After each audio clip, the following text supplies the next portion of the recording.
for New York sports. Good evening, everybody, and welcome to another edition of the Big Guy Sports Network, primetime sports in New York here on July 7th, 2020. We'll be live today, as always, from 4 to 6 p.m. Eastern. I'm your host, Jim, along with my co-host, Mac. How are you doing today, Mac? Listen, I am so stoked for the show tonight. I mean, I've been working on a lot of stuff today. We got a Mets writer coming in. I just got in contact with him. He's going to be a guest. I'm reaching out to a lot of different writers, and I'm getting great responses. And tonight, guys, we have one of the most legendary boxing promoters in the history of boxing who has a fight tonight on ESPN, the main event. He's going to be joining us here in a few minutes, Mr. Bob Arum. And, man, Don't this give guy, all of my intro. I won't. I'm just excited, Jim. You know how much I love boxing? And I mean, if you want to talk boxing, Bob Arum is right in the beginning of the conversation, all the fights he's done. So I just can't wait to get him on. We're going to be calling him here in a few minutes and be talking to a legendary promoter, which would be great. So what did you do today? Tell us about your short day while you get ready to bring him I was up at 5, and I was working on guests, working on sponsors. I was just working all day on trying to improve the show, as I always try to do, and as we all do, as you and Matty Ice does. So we're hoping to get the show up to another level. And with this guest today, we definitely will be doing that. So it's going to be. Yeah, absolutely. So you're excited, and he's going to be coming on soon. And we got a lot of other stuff we're also going to talk about after we're done with our interview. We've got little hockey news, little baseball news, little football news. No basketball today, but we've got plenty of stuff to talk about.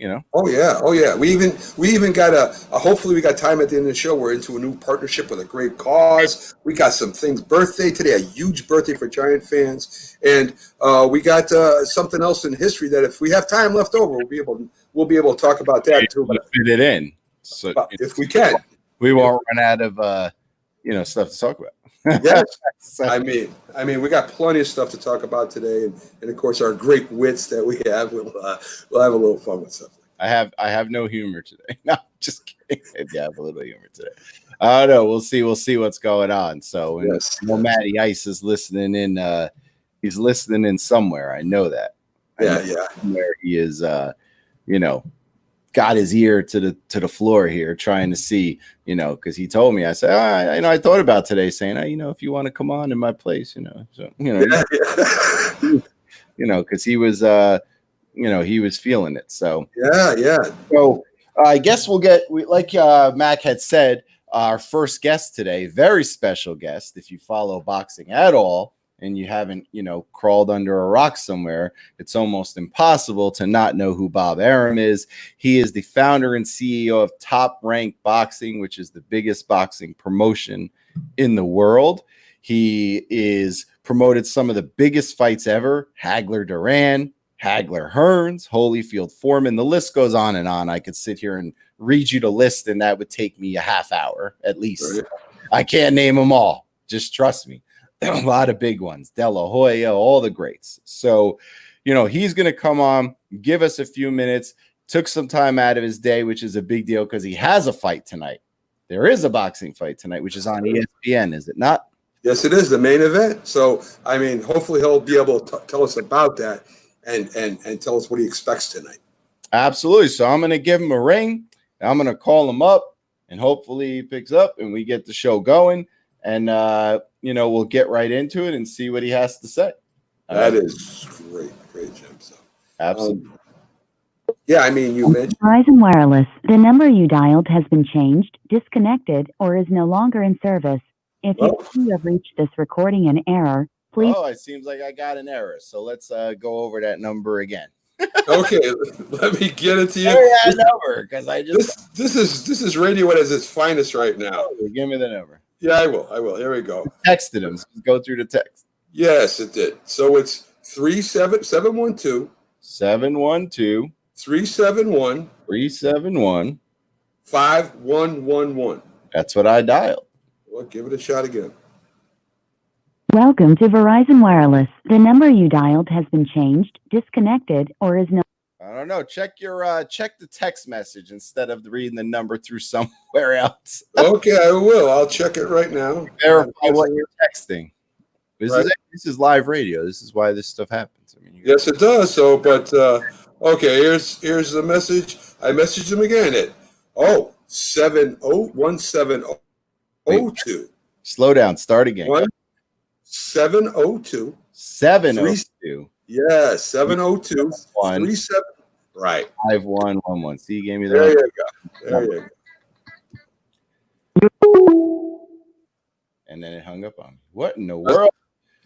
We are having phone difficulty. Try it again. He was trying to 3715111. Yes. Try again. Because he tried to call me back just a minute ago. Baby. Hello. Hi, Mr. Arum. How you doing? This is Jim with the Good. Big Guy Sports Radio. How are you? Good. Good. Well, thank you so much for taking some time to speak to us today. I know you have a fight tonight, so we won't keep you. We'll get right into it. And Mac, go ahead. He's got some questions. How you doing, Bob? Great to finally talk to you on air. We talked a little bit before. What I want to start off with is just how you started in boxing promotion. I heard this great story of how the greatest running back of all time from the Cleveland Browns introduced you into boxing. Can you tell us a little bit about that, please? Yeah. Well, I met Jim when I was looking for a commentator on the a Terrell Schiavalo fight. I was representing the company doing the closed circuit, and they weren't doing well with the fight. They asked me for a recommendation, and I said that we should get a black guy as one of the commentators, and that had never been done before. That was 1965, and there had never been a black person who was a commentator on a sports broadcast or even a news broadcast. And so they thought it was a good idea, and they had me look for someone. And through a friend, I got Jim Brown, who was then in his last year playing in the NFL. I didn't know that. Nobody knew at the time it was his last year. And Jim signed on to do it. We met in Toronto where the fight was being held. We became very good friends. And he said to me, you should be the promoter, not the lawyer for these guys. Right. You should be a promoter. And I said, well, I wasn't really interested in that. And he arranged a meeting for me, which happened 2 months later, with Muhammad Ali and his advisor, Herbert Muhammad. That's how I started. First fight I promoted, first fight that I ever saw in person was the Ali Schiavalo fight in March of 1966. And I've been in the business ever since. That's a great story, Bob. I mean, when I researched it, I didn't believe that Jimmy Brown actually had a hand in this. It's incredible. When you promote a piece of the company that we formed, right? So when you go promoting a fight, Bob, I mean, just from that angle, when you promote a fighter, I know he has to have the skill, but does his personality come into play? You know, for example, like Ali or Tyson Fury, does that help you out? Does that make the fight more exciting? Well, I don't know if it makes the fight more exciting or doesn't, but if the fighter has this personality, and of course Ali and Tyson, Fury, their personalities are off the chart. Right. Obviously, it helps the promotion, and in Ali's case, and maybe in Fury's case, it makes the promotion. But it always helps for the fighter to have a really good charismatic personality. But some of my great fighters that I promoted didn't, and yet were box office stars, like Marvin Hagler, who was just a workman, great guy, but, not an over-the-top personality. Same thing with Bud Crawford, great fighter, great guy, but not a charismatic personality. But, it depends. You can't make someone what they're not. Right. Absolutely. Well, you're looking at the fights, and I mean, the list can go on and on of the fights you promoted with Sugar Ray, Hearns, Hagler, De La Hoya, Pacquiao. If you had to choose one fight out of all the big ones that involved two big names that was just really easy to promote and a lot of fun to promote, what would be your top choice? Well, I would say Leonard Duran, the one in Montreal. That was a huge event. De La Hoya Trinidad. That was a good event, a big event, and it was easy to promote. Funny enough, in both of those events, the co-promoter was Don King, and he helped rather than hindered those promotions there. He made major contributions in both events. And then there were the great Ali fights that I promoted, particularly the second Ali Spinks fight, which was the highest rated television program for decades after that took place. So there's been a lot of high spots. Excellent. Okay, so you speak about you just spoke about Don King, and during the early years of promotion, you had a lot of competition with Don King, and here and there they got heated. What's your relationship with Don now? Are you guys close? Well, we're not close because, Don King is still Don King. He talks a good game, and then he relates it all to his support for Donald Trump, which to me is inconceivable. How does he talk about Black Lives Matter and equal rights and somehow say that affirms his support for Donald Trump? So at this point in time, King and I look at each other as aged warriors, and the only bone of contention we have now is his support for Trump, who I think is a terrible danger to this country. Fair enough. Okay, Bob, let me ask you a little bit about Terrence Crawford. Some people say he's pound for pound the best fighter in boxing. Do you see anything on the horizon for him soon? Yeah, I think we would hope that he has a major fight this year, and I would love to match him with Manny Pacquiao, and maybe we can make that happen before the end of the year. That would be excellent. Excellent. We got a question from one of the listeners. They wanted to know, who do you see as the next future star in boxing? I mean, obviously you like Crawford, but if you could give us another name out there from one of the fans is asking.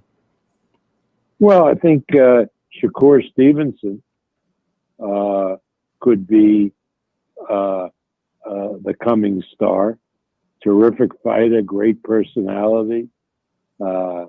He's won one world title and will soon compete for another. I would say Stevenson has a big chance. There's guys that we haven't heard of very much, but they're big names around the world, like Inoue, the Japanese champion, bantamweight champion, who they call the monster. I mean, he could be a huge star. We're gonna maybe this year or beginning of next year, we're gonna have a unification in the junior welterweight division between Josh Taylor and Jose Ramirez, and the winner of that fight will be one of the big stars in boxing. And there's a guy fighting tonight on ESPN, Jared Anderson, a young 20-year-old heavyweight who can become the next big thing in the heavyweight division. There are a lot of guys.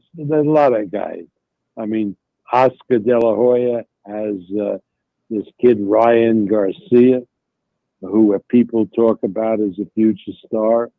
We have Teofimo Lopez, who will demonstrate that he is a superstar if he can beat Lomachenko later this year. So there are a lot of candidates for stardom. Excellent. Well, I have one more for you, and then I'll turn it over to Mac, and I know he has one more for you as well. Assuming that, well, I do assume, but Fury gets by Wilder, how big of a fight could Fury versus Joshua be? Would that be one of the biggest fights? Well, it'd be huge. I mean, I talked to some people in the UK that if they think that the pay-per-view numbers in the UK will exceed 4.5 million homes buying that fight. Wow. So for a country UK's size, that's just enormous. I think it'll do real well in the United States. It could very well be the biggest grossing fight of all time. Wow. But again, Joshua doesn't have an easy task with Kubrat Pulev, who he has to fight this year. And Fury and Wilder is not a gimme for Fury. Mm-hmm. Yep, no problem. So Bob, this is kind of a side note. It may even, I don't know if it's silly or not, but from a promotional standpoint, there's a lot of buzz about Iron Mike boxing exhibition matches. If he gets licensed, is that something that you might be interested in promoting? No, I wouldn't be interested in promoting it. But, if he does some exhibitions, and there are exhibitions, and particularly if there's a charity element involved, I'm all for it. But I don't think at his age that Tyson should do real fights because as an athlete who's now much older than when he competed, that's the time that they take blows to the head that really affect them in their later life. So I wouldn't advise Tyson to do any real fights now, but if he does some exhibitions, and particularly if there's a charity element, I'm all in favor of it. But,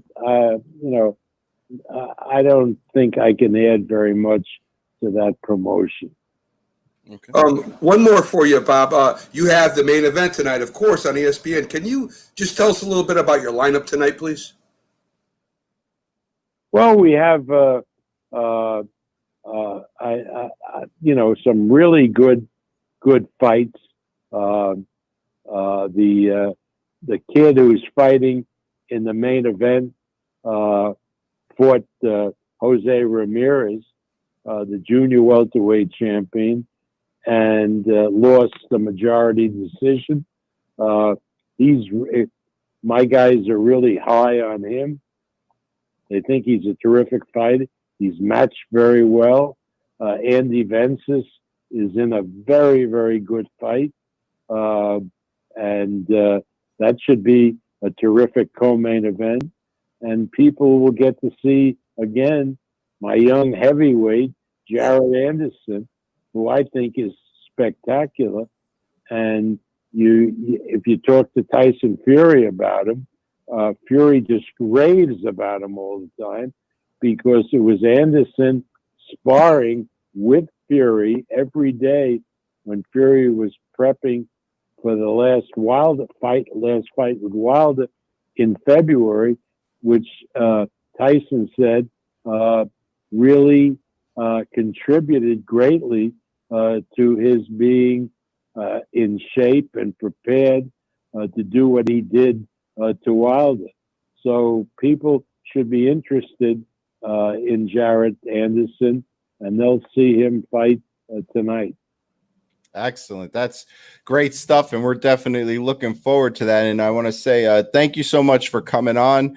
We know you're really busy, and we appreciate you taking 10 to 15 minutes out of your day. And hopefully we can talk to you again in the future. Okay, good talking to you. Thank you, Bob. Take care, Bob. Goodbye. That's excellent stuff. I mean, if you listen to you listen, I know that a lot of people, they say, oh, well, boxing isn't, what it used to be. But if you listen to him talk and you jot down some of those names and you look up some of those names that he mentioned, and he gets you excited. He lets you know there's still a lot of good fighters out there, and they just need to get that, they need to get that push to get to that next level so that we can learn to appreciate them, like the Terrence Crawfords and Alexander, who asked the question before. He looked up Shakur Stevenson, Newark, New Jersey, from my backyard, 23 years old, 14-0, 8 KOs. And he talked about Anderson, who is going to fight tonight, who he thinks is the next big great heavyweight. So there are names out there that maybe a lot of people don't take notice of at the moment, but who knows where they'll, in a year, those could be the names in your living room. You know what I mean? Yeah, well, you look at the ESPN main event card. There's boxing starting to come back all the time now, and that's the company that Bob's going through that's helping him promote these fights. Remember something, Jim? Boxing is not as big as it was back in the 70s or 50s, but it still has a very strong, very enthusiastic base. And hopefully the way to get it back is to go through ESPN and stuff and find ways for people to tune in. And, a Tuesday night is not a bad night to have a fight. And, in fact, there's nothing else going on right now. Right. So, I mean, they're kind of live sports. Right. Oh, what time tonight on ESPN? I think it's coming out at 7, but check it out. I think it starts at 7 tonight. So, I mean, listen, like I said, to have Bob Arum come on, and even though we kind of had a problem connecting with him in the beginning there, to have him come on. Number. It's all right. Hey, listen. Anyways, to finally get him on and listen to he's a legendary promoter. I mean, he's the best that's ever done it. So for him to take some time and come out on our show has been we're new. We're not ESPN. ESPN, they got people calling and getting these guests on the line for them. And Patrick, we don't have that person yet. Right. But if I ask my wife to do that, she'd be like, "Okay, you gonna pay me?" I mean, I don't have that. We got to do it ourselves. We got to bring right, exactly. And we've been making relationships, Jim, through all our things that we've been doing. And those relationships pay off. Listen, you tell me what other show right now is out there, unless it's strictly a boxing show, is making an effort to even bring boxing to the forefront. Right. I agree. Alexander says 8:00 tonight. 8:00 tonight, folks. ESPN. Watch the fighters, man. Anderson, you want to be there and say, I saw Anderson when he was coming up. Right. The time to go and see him, but that's good information. You can't thank him enough for, taking time out of his day, especially on a day when he's getting ready. He's in a bubble right now, just waiting for that fight to start. Right. That's even why you can't even thank him enough for coming on a night of the fight. Yeah, exactly. It's perfect. So especially I had that to my resume. That's how big he is for the sport. Because that's the kind of person you interview and you put on your resume. Interviewed Bob Arum, because everybody knows in boxing circles, who he is. And all sports circles, right. So I mean, and he mentioned, De La Hoya, which is a big thing because we didn't bring this up, but there was a time when him and De La Hoya had a very icy relationship. I know he promoted De La Hoya a lot and scheduled a rematch for him because he kind of lost the decision 2 times. But Oscar is a promoter now too. So I mean, know that he's one of the biggest promoters. I mean, you got King and Arum and De La Hoya is one of the big ones. But there was a time when De La Hoya was a fighter that De La Hoya was always promoted by Arum, and then they had a little bit of a falling out. And it's nice to hear him mention him. He had some strong words to say about Don King. Yeah. And, he said basically, I mean, it is what it is. He says that Don King, he basically, I'm not going to put words in his mouth, but he said he doesn't trust Don King because he said Don King's Black Lives Matter supporter, supposedly, but then votes for Trump. So he backs Trump. That's what he said. I mean, I can read. Well, I mean, listen, they're both old warriors. They've been in competition for a long time. I'm just saying, I don't know if I haven't looked up. I haven't talked to Don King. I haven't looked it up, but I'm saying that's a pretty accurate, not accurate. That's a pretty pointed statement that yes, be conflicting. It was a little bit conflicting. Listen, Bob Arum doesn't pull punches. He says exactly what he's feeling, what he's thinking. He's not going to come in and sugarcoat anything. That was the best quote of the day. I didn't know where it was going when we asked it. I thought he was going to say something along the lines of, "Oh, me and Don," because I know there was a time they were really bad with each other, and then they patched it up. And then I thought maybe he was going to say, we learned to exist. I didn't know where it was going. That's great stuff. I mean, that's the stuff that's great stuff. I mean, now I got to get Don on here. I got to get Don so he can respond. I mean, that's right. Right. So Tyrone says, what about a Garcia Davis fight? I mean, it sounds like there's a lot of great fights that can happen as long as the people get through who they got to get through. Like you heard it himself. He said, if Fury wins, and you don't want to, he's right. You can't just give Fury a pass over. Well, he's promoting that fight too. So you can't just say Wilder's going to get knocked over. I mean, you don't know. And then Joshua's got to get through his guy. If he gets through, though, he said that could be the biggest boxing fight ever because the UK will sell out that fight. And the unification of the belts too, Jim, because Fury has one. I think Joshua has two of them. So if Fury and Joshua come together, that's going to be a unified world champion. But you definitely can't put them. He's right. You definitely can't just assume victory because of the fact that if Wilder went into that last fight, with the whole this guy can't beat me and took it easy, he's definitely not doing it this time. That's the truth. He got knocked around and looked bad. And then his papers tore him to shreds about how he was claiming I'm the greatest heavyweight of all time. And then he just got beat.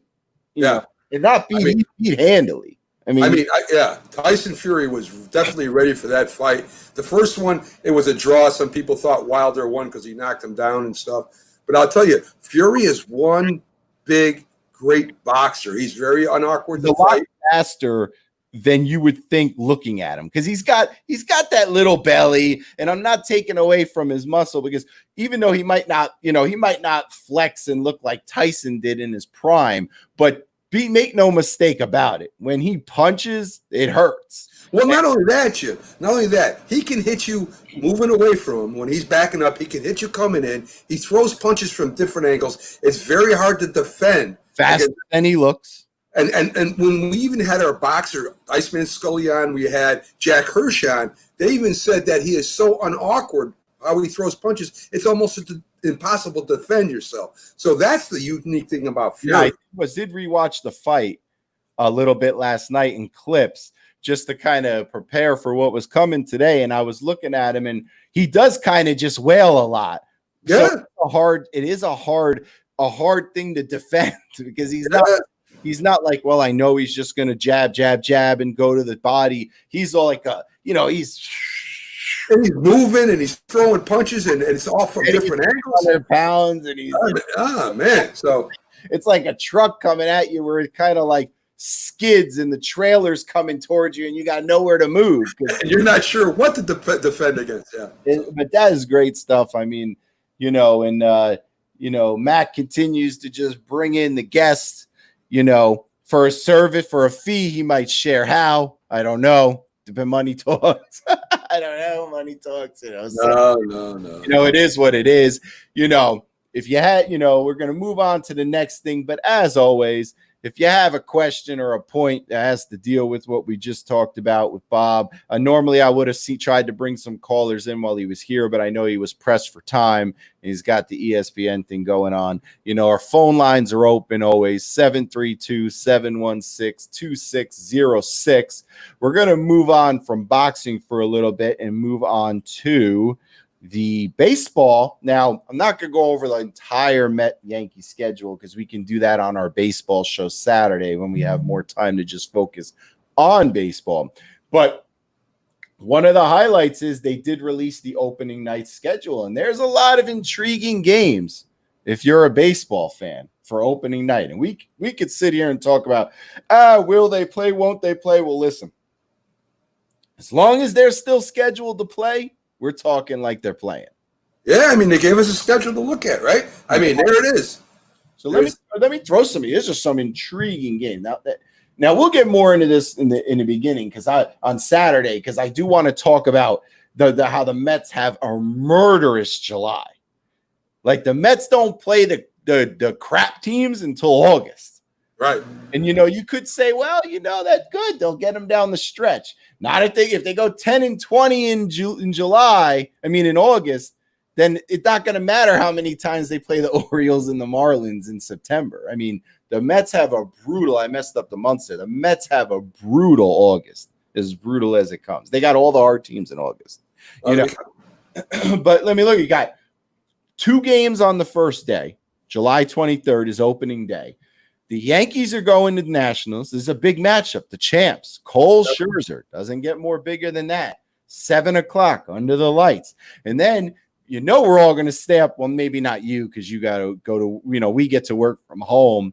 But Mac, he's got to actually go somewhere to work. Me, right. I boot up the computer and, call my boss and, have a 10-minute conversation. And then I just deal with customers all day, but I don't leave the seat. Mac's got to go somewhere. He's got people watching over him. He doesn't have my wife can bring me buffet lunch. He doesn't get all that, Not at all. So I will stay up and watch the second game for you.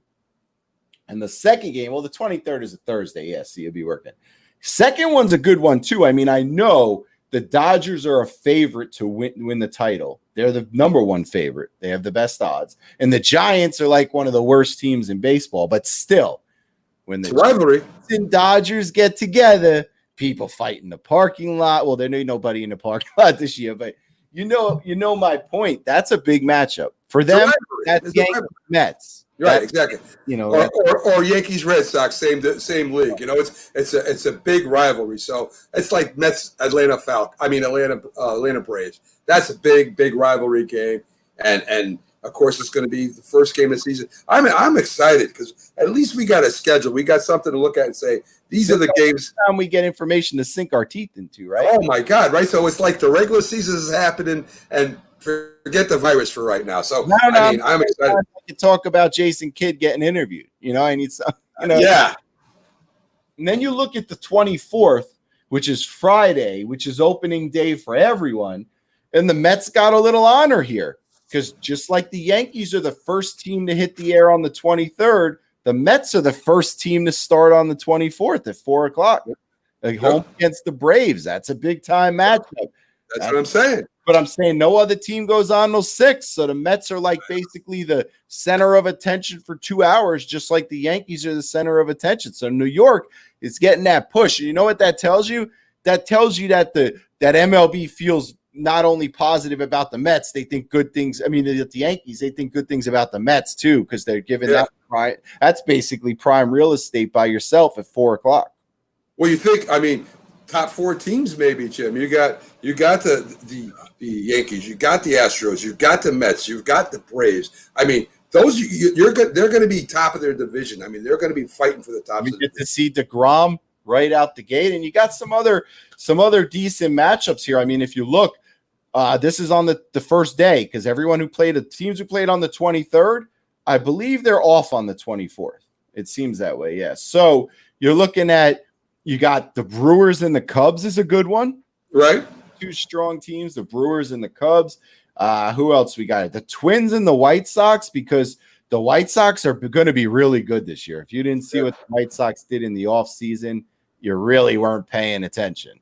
I don't know about the Twins too much, Jim, but Twins are favored to win the division. I don't know. Favorite, man. They had a great year last year. The Twins are the favorite to win the division. All right. Here. Did you see how good the Twins were last year? I mean, I know the Yankee fans they don't focus on other teams, but until we play them in the playoffs, we don't focus on them too much. Well, you did play, then you eliminated them in the playoffs. Exactly. Well, the problem is the Twins can never get past the Yankees in the playoffs, but the Twins are good. I mean, the Twins went 101-61 last year. Hell of a record. You don't think they're the favorites? I mean, and that's a good to win the division again. I mean, who's gonna beat them in the division? I mean, Cleveland's not great. I know they finished 93-69. Had a good season. The White Sox were under 500. Kansas City and Detroit are two of the worst teams in the league. Yep. So Minnesota's got it. Yeah, and they can hit. Like Tyrone said, Minnesota, it's bombed. And I'm thinking, that's going to be a good game because don't sleep this year. My sleeper pick is the White Sox.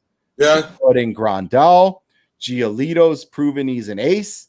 Don't sleep on the White Sox this year. I'm telling you. We'll see that. They're young sluggers too. I'm not talking about compare. I'm just talking about in the AL Central. I'm not talking Understand. That's going to be the Twins and the White Sox this year. In my opinion, going to be 1-2.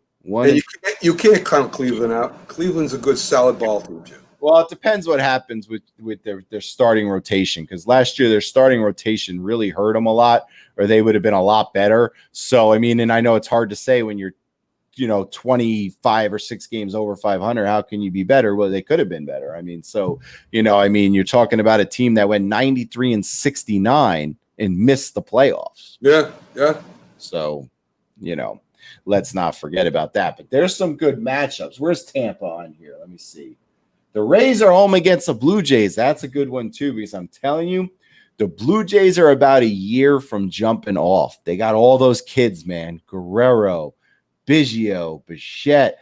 Those kids are about to explode. They got one of the best pitching prospects in baseball, Nate Pearson, who's a stud, who I have on my fantasy team. So I'm shameless plug. But anyway, I'm telling you, they're close.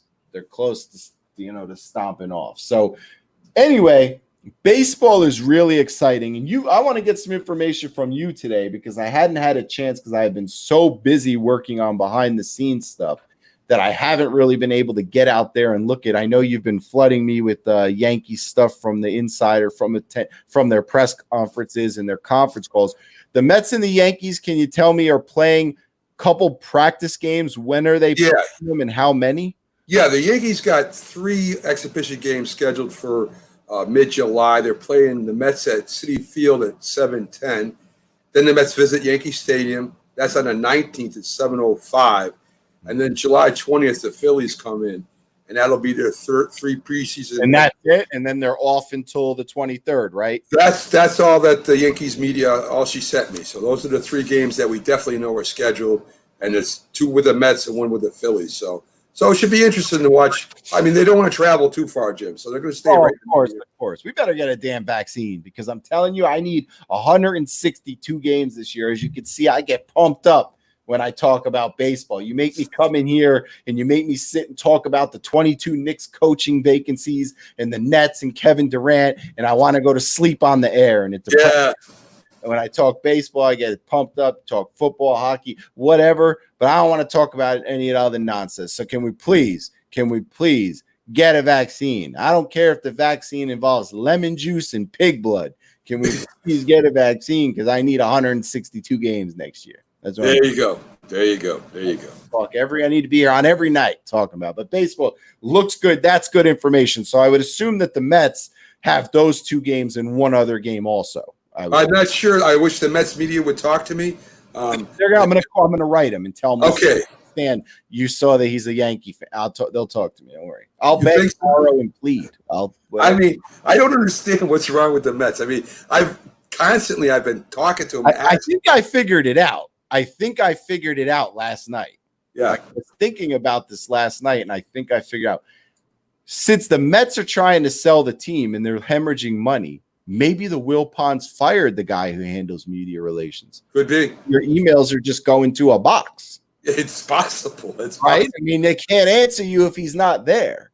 But it's like the little brothers of the New York teams all have like a complex. Like, I got in touch with the Giants media department. They give you access. They say get bigger. Right. Well, they also said that that they're going to talk to us more in August. But at least they're talking to me. The Jets. Listen, it's the same thing with the Jets Facebook groups. They don't want any pub. I don't know. I don't get it. I'll cover them all day if they want. They don't go. They want pub. I don't know. Mets want pub. We have a lot of Mets fans who listens in. In fact, we're missing our number one, Justin, today. I don't know what happened. It was the first. He's the first show Justin's ever not said hello at the beginning, which makes me think he's missing it. Which means his streak is over. His DiMaggio-like streak is done. Yes, it is done at like 23 shows. Yep. Hey, listen. Maybe he had to do this. Maybe he had a hot date. That could be. No, I don't know. So it's good stuff. I'm ready to watch them play.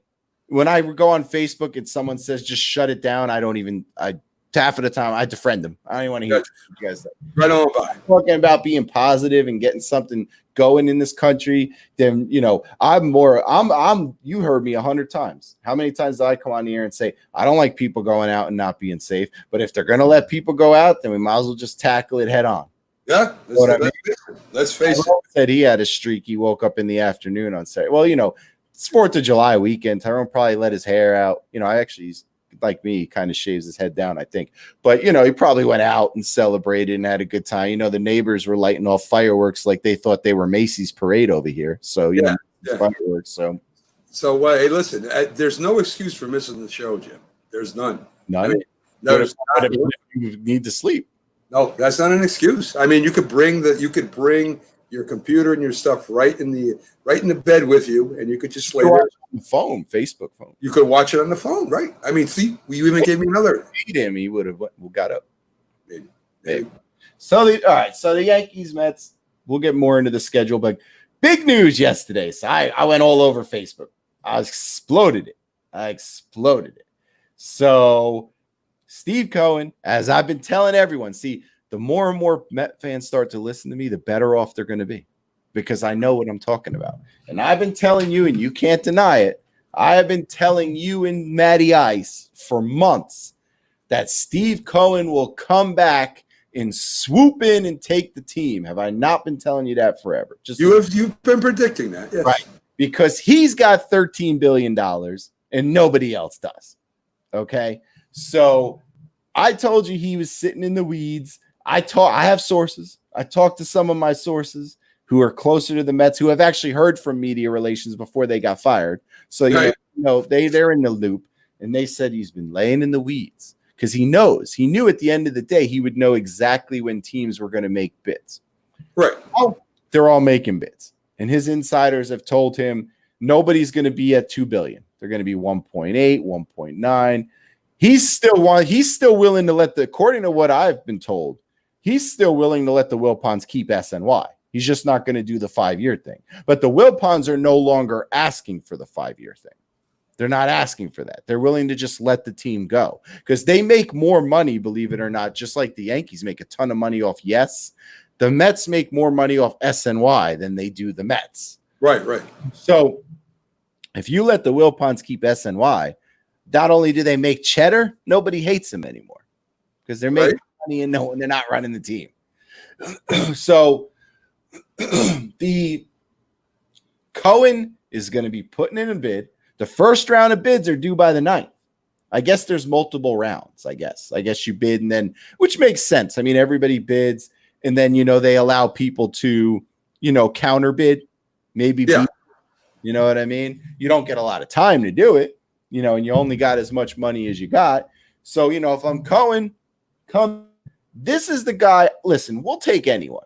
I've told Matty Ice I'd take Big Bird over the Wilpons. Take anyone. But if you had to choose your favorite, this is the guy.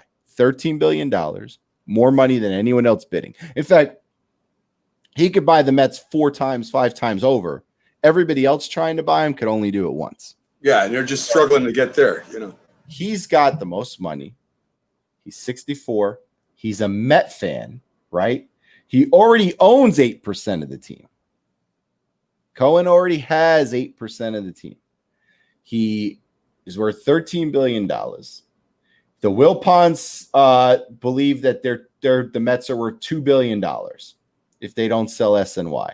He knows nobody else is going to get close to 2 billion, maybe 1.8, 1.7. Although I had rumors that A-Rod's group could get to 2, but then he can go 2.1, 2.2, whatever. He's the guy you want because he's not only rich, but he's a fan.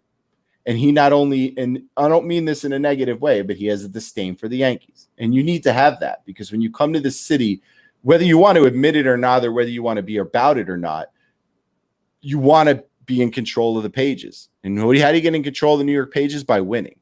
I know we sit back and we talk about the Yankees have all these titles, but the Yankees don't control the front page of baseball of the newspapers and the headlines based on their past. They control it because they still win now. Definitely. So you want to come in and take over the city.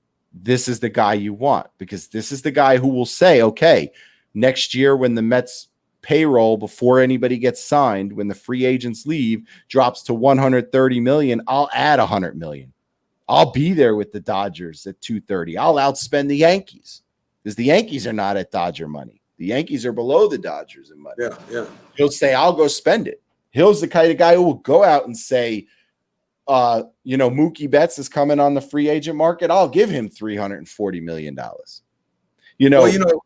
who you want. But Jim, just throwing money at people doesn't build your staff either. I mean, I understand you want to get Mookie Betts is one of the greats who's becoming a free agent in his prime. How many players become a free agent when they're just hitting their prime? But all I'm saying is it does, Steinbrenner, he threw money at players and sometimes it works, sometimes it didn't. Right. Absolutely. All right. So I mean, he's not just going to, so what, he goes and spends $250 million. But you gotta look at he doesn't need to do that. Mac. He doesn't need to because he only needs the Mets have a lot of homegrown talent now. Agreed. They've got McNeil, Nimmo, Conforto for another year, Alonso, DeGrom, Syndergaard they got coming back even if he's hurt. They don't need to. But what you need is an owner who will come in and realize, okay, let me add one big bat because Cespedes is leaving and Mookie Betts would be that. He bats, he fields, he's an MVP. Right. And then Waka's not here next year. Porcello's not here next year. Matz is almost out the door. Syndergaard's going to miss half the season. You only have DeGrom, and Stroman's a free agent. If the Wilpons were owning the team, we would fill those 4 rotation spots behind DeGrom with 4 one-year guys making $4 to $5 million who are average. And you're hoping that all 5 of them pitch the way they used to pitch 5 years ago. Right. Bring in 2 studs. Maybe bring back Stroman. Maybe it's not a foregone conclusion Stroman leaves because Stroman did grow up a Met fan. Right. So that's why I'm saying you bring in A-Rod and J-Lo and all that. That's fine. It's still better than the Wilpons. But if they have $1.9 billion to spend and they put all $1.9 billion into the team to buy it, how much do they have left over to add payroll? Well, I imagine you got to have some kind of plan to go into any business to run your business. You don't just go buy a restaurant, Jim, and then you can't buy the stock and you can't buy the food to serve people. So there has to be whatever investor that they have. That investor would have to. He's got to have money to make through a certain amount to get approved. Guaranteed, right? And not only that, you're going to have to be guaranteeing that you're going to have another whatever millions you need to run your business and to get players and to get all this other stuff. So while I agree Cohen is probably the best one overall with the money-wise, it don't necessarily mean that A-Rod and J-Lo couldn't put something. No, but I think you would agree with me, wouldn't you, that it's a lot less likely that J-Lo and A-Rod, who put most of their money into getting the team, is going to go out and add $100 million to payroll in 1 year. Probably not. Well, I don't know how much money J-Lo makes per year with all her businesses and stuff. Well, it's that, when you see, here's the other thing I was going to say. A-Rod and J-Lo buy the team, and I'll take it. I'm not sitting here telling you I will be upset. Like I said, I meant it when I said I would take Big Bird over the Wilpons. Yeah. If A-Rod and J-Lo buy the team, they have 4 or 5 partners. So all money-making decisions need to be discussed as a group. And that's a pain in the butt because you have one guy, you have A-Rod saying we should get this guy. And then the other guy's like, I don't know if that's a good way to spend the money. With Cohen, he's the man. He don't need to ask anybody. That's very true. The way he wants. That's very true. It's a great point. It's a great point. And that's So, definitely. I mean, you hire your own GM. There's no votes. No votes. Yeah. Let's go talk about it over a steak. This is, you'll take anybody because you're so starved to be anyone better than Wilpon. And I know A-Rod will want to win if he gets the team. I know that. A-Rod would love to stick it to the Yankees. Don't. And he's a Mets fan too. Right. I would love that too. But Cohen has more money. That's just a fact. That's not the lies. Cohen has more money than J-Lo and A-Rod will ever earn in their lifetime. Because J-Lo and A-Rod could only come up with 500 to 700 million of that money. Steve Cohen's got 13 billion. Yeah. So that's the guy you want. And if he doesn't want SNY and he makes the highest bid, there's no reason not to give it to him because the Wilpons are going to make hand over fist on SNY. So who cares? Especially if the Mets get real good and start taking over the city. Absolutely. He doesn't care about SNY. He wants to win baseball games. He's like, I don't need that. I make enough money at everything else I do. I don't need to petty over SNY. You know what I mean? So that's a big deal. And I told you guys he would come back in. When you're a Met fan and you're rich, you just don't walk away. Everyone was like, oh, he left. Even when it broke down, the first thing I said is he'll be back because he's a Met fan. He walked away from the deal because it was unfair. Yeah. And at the last minute, too. Yeah, Was it like to pay $2.6 billion, which is overpaying, by the way, for a team valued at $2 billion. He still wasn't getting SNY. And he's going to let Jeff Wilpon make decisions for the team for 5 years? No. Come on. What are you, crazy? But he wasn't leaving for good because that's the difference between Steve Cohen and the Wilpons. Is Steve Cohen's a smarter businessman. Definitely. And he knew that he would walk away. They would put the team on the market. The Major League Baseball would get pissed. And rumor has it they did reach out to the Wilpons and says, this can't happen again. They don't want the Wilpons owning the team anymore. They don't spend enough money in New York. And they know deep down inside they should have made the Wilpons sell when the Madoff thing happened. They know. Yeah. So MLB went to the Wilpons and said, that was a disgrace. You're disgracing the sport. Basically, they used their own, whatever their terminology was. You got to get this team sold. And Steve Cohen knew that would happen. They would have to back off wanting to control the team for 5 years, and he would come in and get to bid later. Right. He's a better businessman. That's why they're broke and he's not. Well, I don't know if the Wilpons are broke or not. Not broke. But you get the idea. I got you. So that's pretty exciting stuff. I mean, I'm just talking about baseball gets me fired up. I could, I don't even let Max speak, so my folks Matt's gonna yell at me later. But I gave him the boxing guy. I gave him the majority of the boxing guy thing. So yes, because I was worried about saying something stupid. He's intimidating. He's from New York. You get him on the phone and you're like, "How you doing?" I'll tell you, like, "How you doing?" He's like, "Good." You gave me one word. You gotta get right into it.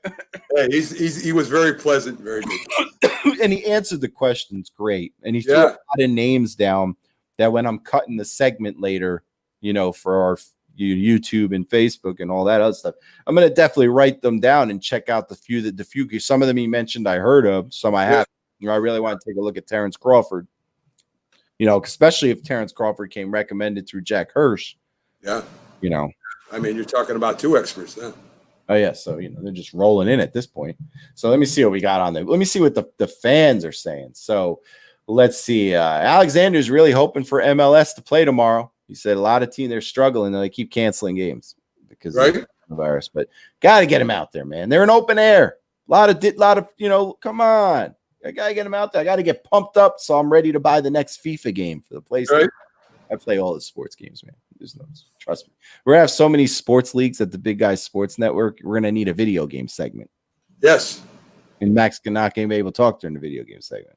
What do you mean I won't be able to talk? Tell me, what do you know about video games? What video games are we talking about? Are we talking about Pac-Man or something like that? No, that's my point exactly. Thank you. If we're talking about Pac-Man, I know a lot about Pac-Man. No, we're not talking about All right, okay. Pac-Man. Oh my Lord. And then let's see. So Alexander said the Yankees are tippy top. That's a tough task. Well, yeah, it's always hard to be at top, but they are. Tyrone says that's why he thinks Stroman will be re-signed, because if we get a good owner. And Alexander said the team just needs a competitive owner. Anybody other than the Wilpons will be a competitive owner. So yeah, he did say Tyrone said he said Pac. Of course they said Pac. Alexander's hoping for Orlando versus Inter Miami on Wednesday. So, we're ready. Yeah, maybe Tyrone says you're talking about the boxer. You're talking about Pacquiao. That's Pacquiao. Pac-Man, dude. Pac-Man, the tablets and the thing used to play at the mall in the arcade with the joystick. I have that too. We got it all. All right then. I was there when it first came out, Jim. I was at start a Pac-Man league. Yeah, now we're talking. I could play that. I know how to get the. Do you even have a gaming system? What? You have a gaming system, a PlayStation and Xbox? I used to a long time ago when it first got. Remember the thing with the tennis thing that hit the ball? Atari or something? I forget what it was. You had to. It was go up and down. Yeah, it was a tennis thing and it hit the ball. But listen, I had fun when I was a kid. It was called Pong. Well, listen, I'm not playing video games as a kid. All right, I'm out there having a good time. I'm not playing. But now I'm a big guy, so now I'm not sitting at home on a thing doing this. I'm not doing that, man. I'm going out. It's going to bring in a whole new crop of fans because people take Madden and NBA 2K and FIFA and MLB The Show. They take that stuff serious, and we're starting a league in all of them. To each his own. If that makes if Alexander gets a PS5, I'm going to score goals on him, and if he's wearing a headset when we're playing, I'm going to yell "Goal" in his ears. That's what I'd rather get a hockey stick and play on the ice one-on-one with you. That's what I'd rather do. We're not. No, you can't. I can't. All right. Wait, I'll fall through the ice. You took Okay, so that's me. That's what I like to do. I'd love to. I used to play goalie. I used to play in a hockey league when I was in high school. I was a goalie. Right. It was roller hockey league. Was it really? Yeah, I played roller hockey too. Roller hockey league in the park, man. It was great. I was a goalie. And what's about being the goalie? They didn't make you wear the rollerblades. That's true. You didn't need rollerblades, right? Yeah, definitely. I loved playing goalie. All right, so brings me to you're listening to the Big Guy Sports Radio Network, your home for New York sports talk and everything else. We are live on Facebook right now until 6 o'clock. You can like us on Facebook, Twitter, and Instagram at The Big Guy Sports, or you can find us on LinkedIn if you're more of the professional type. Also, if you're looking for a website and you weren't tuning in earlier, we're in the process of upgrading it, and it's being, as I guess they call it, propagated to the servers. So it's down for 24 hours. So don't panic. It'll be up tomorrow, which will have 10 times more content than it had before. Lots of writers, lots of articles, and we have a Ranger Insider. I got to talk to Pat, see if he wants to be our Devil Insider, come on air and report on Devil stuff. I know they're not playing right now, but we got people coming everywhere. So, we're making shaking.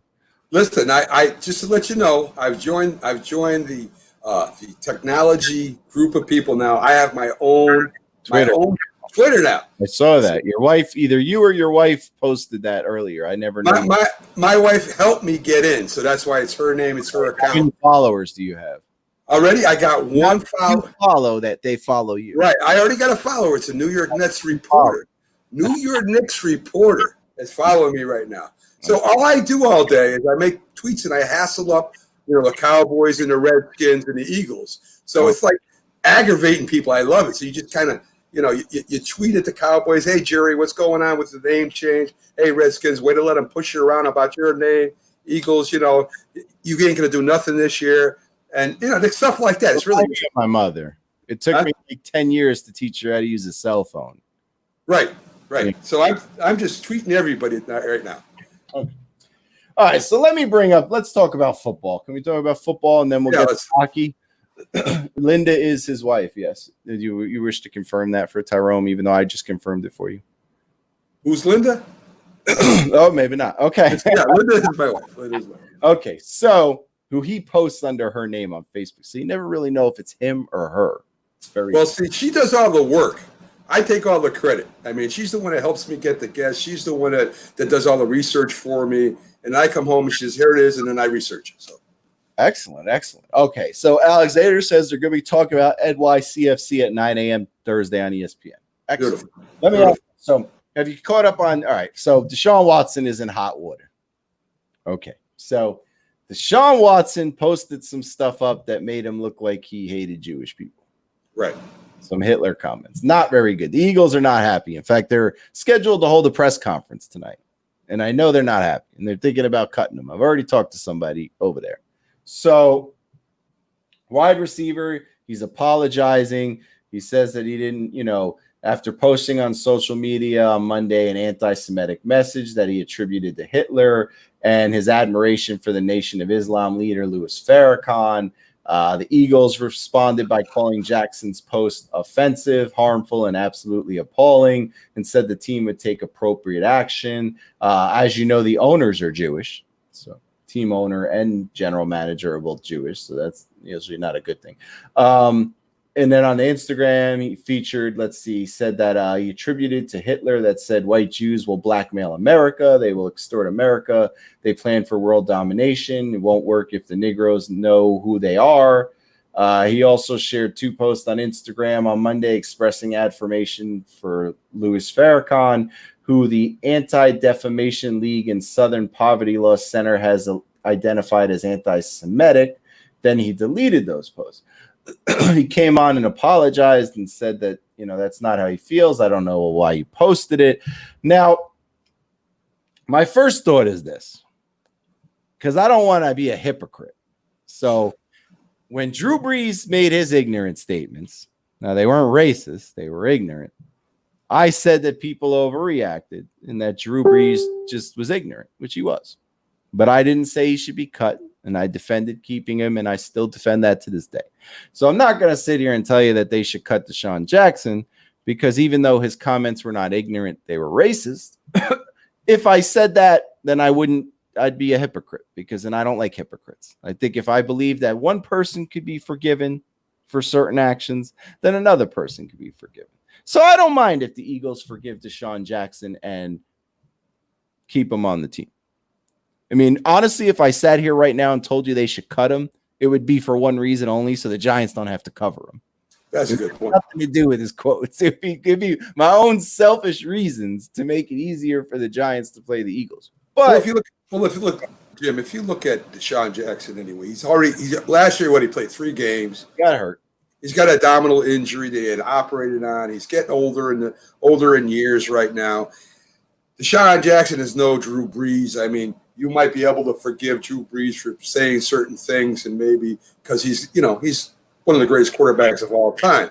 And even though DeSean Jackson is probably one of the most exciting players in his prime than ever before, especially I hated playing him against the Giants when he was on punt return at the end of the game. How many times did he beat us? About that part. Oh my God, he drove me crazy. I didn't eat yet. Stick to the time. He's a tremendous athlete, but he's getting old. He's injured. The Eagles are just drafted that new wide receiver there.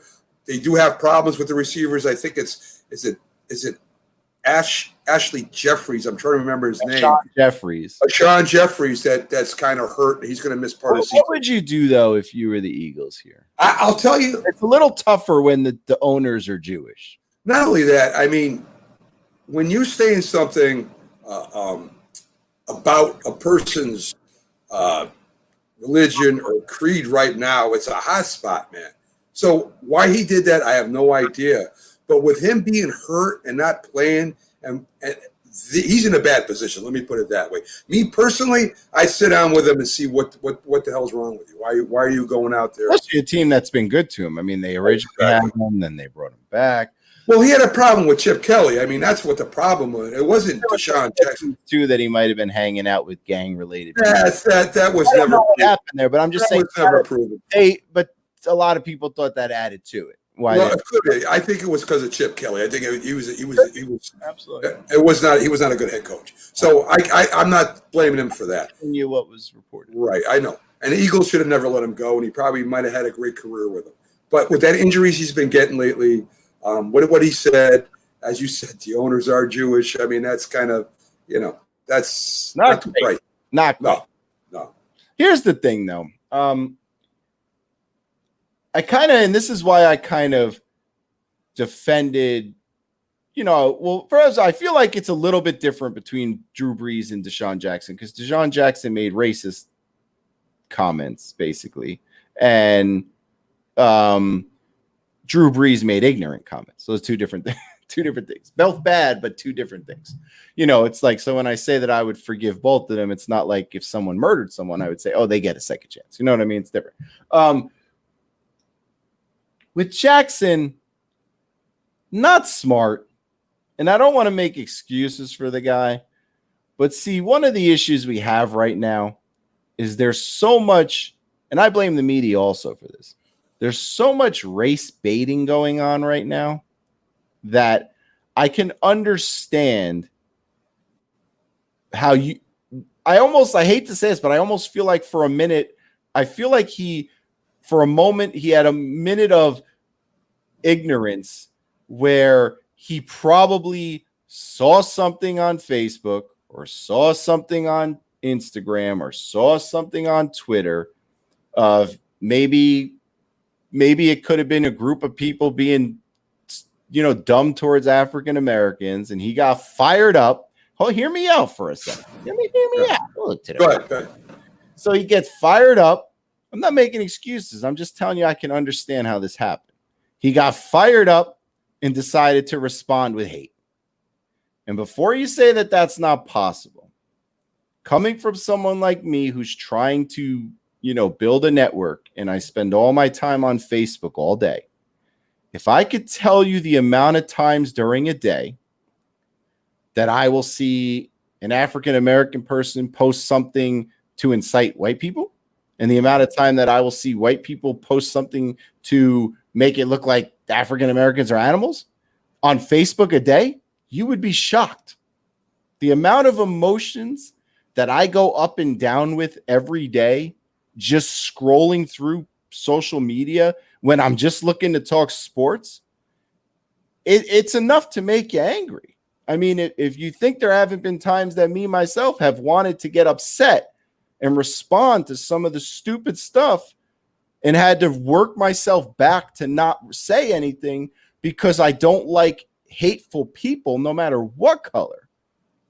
There have been times when I've seen white people say something hateful and I want to yell at them. And there have been times when I've seen African Americans make comments that is clearly hating on white people and trying to act like it's not, and wanted to go off on them and had to scale myself back because of the fact that then you release yourself to the public to let them decide what you meant as opposed to what you really meant.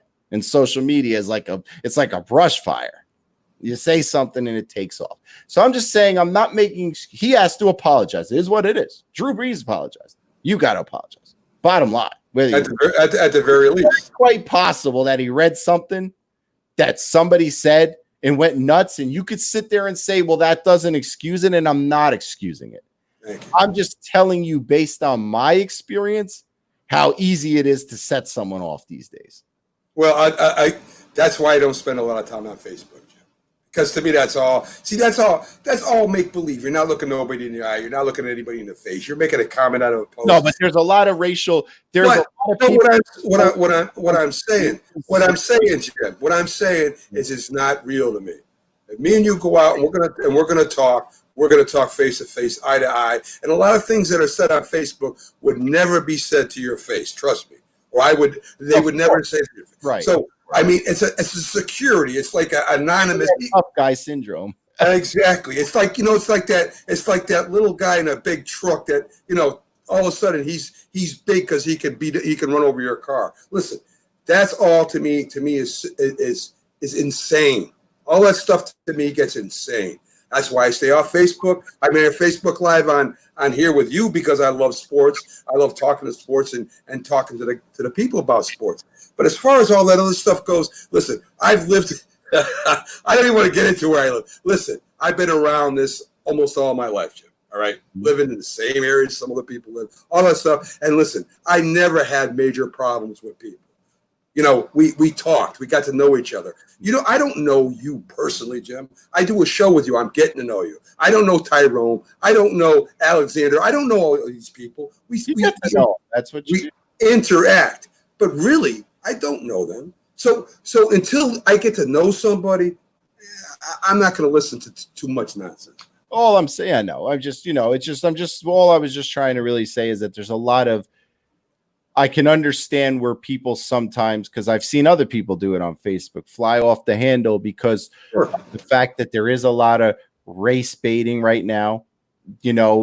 Part of me believes that, and this is a sports show, I'm just saying, part of me even believes that the country, the politicians, the power that be would love, all the politicians, not just Democrat or Republican, would love to see a race war, because then they could swoop in and try to save the day and get back on top. So, I can understand what what probably happened there. He's got to apologize. Number one, which he's already done, probably a little bit more. That's probably not going to be enough.